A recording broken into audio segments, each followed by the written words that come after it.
पाहिजे, भावने कोण चालणार नाही। तुम्हाला सांगतो ज्यांचं बलिदान केलंय ना त्यांच्या कुटुंबामध्ये आमचा जीवाचा गोळा गेलाय, जाऊ द्या, आरक्षण मिळून द्या, बलिदान वाया जाऊन द्यायचं नाही। कोटीना मराठी एकत्र आलेले तेही वाया नाही जाऊन द्यायचं, नाही वाया जाऊन द्यायचं। याला निवडणुकीत निवडून नाही येऊन द्यायचं, मराठीचं योगदान बी वाया नाही जाऊन द्यायचं, पण आरक्षण मराठ्याला मिळून द्यायचं। आरपार शेवटचे फाईट आहे, शेवटचे उपोषण आरपार 29 सप्टेंबरला होणार आहे, आरपार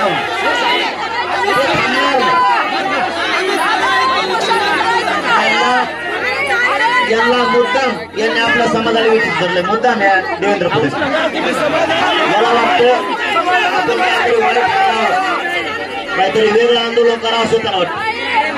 पुढे बसायची, पुढे महाराष्ट्र इथं बसव, पुरा महाराष्ट्र बसव, सगळा महाराष्ट्र बसव। हे बघा आपल्या गावाचं नाव मोठं झालेलं आहे, चांगलं झालेलं आहे, आपल्या गावाला आरक्षण मिळून द्यायचं, गावाने मिळून द्यायचं, मराठा समाजाला आरक्षण मिळून द्यायचं।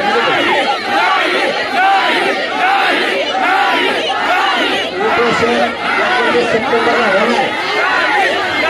बलिदान दिलेले कुटुंब कोटीना मराठा समाज रस्त्यावर, त्या मराठा समाजाला न्याय द्यायची जबाबदारी माझी। माझा जीव या समाजासाठी गेला तरी चालते, पण कोटीना मराठे वाचले पाहिजे। कोटीना मराठ्याचे पोर अडचणी देत, रोज मराठ्याच्या पोराला अडचणी येत आरक्षणामुळे, रोज ज्यावेळेस पोरं माझ्याकडे येते तुम्हाला सांगतो, तुम्ही ऐका, भावनिक नका होऊ, पोरं माझ्याकडे येते समजून घ्या। लाखानं महिला कुठल्याच समाजाच्या रस्त्यावर आल्या नसतील आणि गोरगरीब ओबीसीला सगळ्या 18 पगड जातीच्या लोकांना वाईट वाटतंय की महिला रस्त्यावर आहेत मराठ्यांच्या। हे नालायक सरकार किंवा हे देवेंद्र फडणवीस उलशिका देण देत नाही महिलांच्या बद्दल तरी। बघा ही कुजबुजी खेड्यात, तुम्ही खेड्यातलेच आहेत, ही खेड्यात कुजबुजी मराठ्यांच्या महिला रस्त्यावर आल्यात तरी हे देवेंद्र फडणवीस मुद्दाम मराठ्यांचा अपमान करतोय, गोरगरिबांना वाटतं आणि आत्महत्या व्हा, पोरांना का वाटतं आता आरक्षण मिळतंय का नाही। ह्यो जात संपायला निघाला, याला काय वाटतंय काही झालं तरी मराठ्याला आरक्षण मिळून द्यायचं नाही। ते काय करायला नाटकं, जसं धनगरांचं आरक्षण मोडलं गोड बोलून, तसं ते म्हणतो मराठ्याचं कम मोडाना।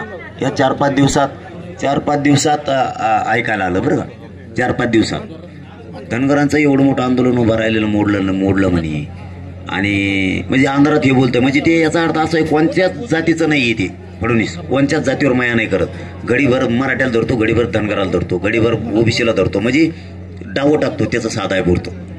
एक साल मराठ्याला धरायचं, दुसऱ्या पंचवार्षिकला धनगराला, दुसऱ्या पंचवार्षिकला ओबीसीला, तिसऱ्या पंचवार्षिकला मुसलमानाला, चौथ्या पंचवार्षिक म्हणजे हे करायचं फक्त खुर्ची आणि समाज संपवायचा। त्याला हे आंदोलन मोडत नाहीये, इतका बारीक डाव तो टाकायला लागलाय आणि आपले लोक आपल्या विरोधात घालायला, हे आमदार खासदार हे दलिंदर पैदाशी ह्या मराठ्यांच्या विरोधात बोलायला लागलेत, मराठ्यांच्या असो काहीतरी कारण देऊन काही करून, म्हणजे याला मराठ्यात भांडणं लावायचे आणि ओबीसीत आणि मराठ्यात पण लावायचे। त्यामुळं समजून घ्या काही गोष्टी, आपल्याला आपला समाज मोठा करणं जबाबदारी। पोरांना काय वाटतंय की आता आरक्षण मिळतं की नाही, आत्महत्या वाढायला लागल्या कशामुळं, आरक्षण मिळालं म्हणून। हे जर आरक्षण मिळालं तर आत्महत्याच बंद झाल्या ना मराठ्याच्या, म्हणून आपल्याला एकदा सगळ्या महाराष्ट्रातल्या मराठ्या इथं बसा, पण आरपारची लढाई ही 29 सप्टेंबरला करावीच लागणार, त्याशिवाय त्याची जिरतच नाही, त्याशिवाय संपू द्या काही होत नाही। एक संपल्यानं कोटीना मराठे जबाबदारी माझ्या खांद्यावर, माझा समाज मोठे करायचे आणि मी मात्र माझा समाज मोठा करायसाठी लढणार। हे बघा मी समाजाचं ऐकतो, पण मी समाजाच्या साठीच करतो ना, मी दुसऱ्यासाठी करायलो का, मी असं करायलो का समाजाच्या विरोधात काही दुसरं, मी म्हणतो का आरक्षण देऊ नका मराठ्याला, मी तुमचं कशासाठी ऐकत नाही, आपलेच लेकरं मोठे व्हावेत म्हणून ऐकत नाही ना, मराठा समाज मोठा व्हावा म्हणून ऐकत नाही तुमचं, मी काय असं दुसरं काही ऐकायला नाही का तयार।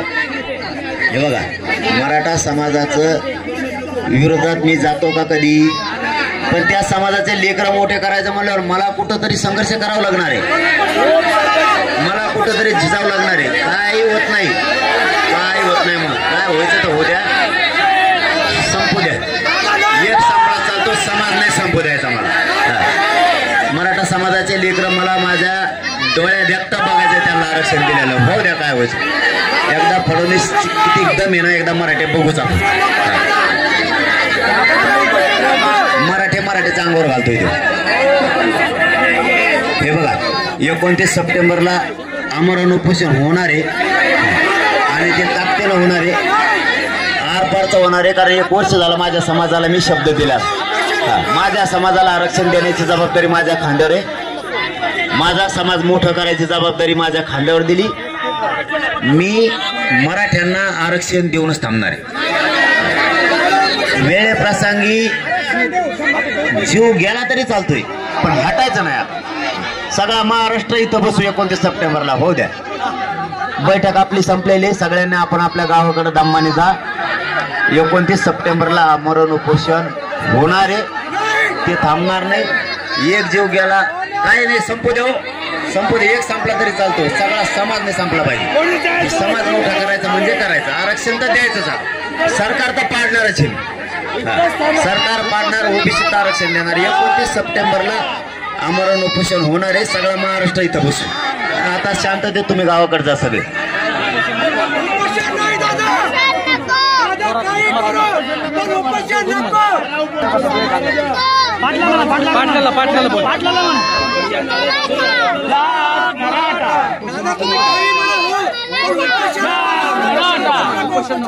दादा मुंबईतून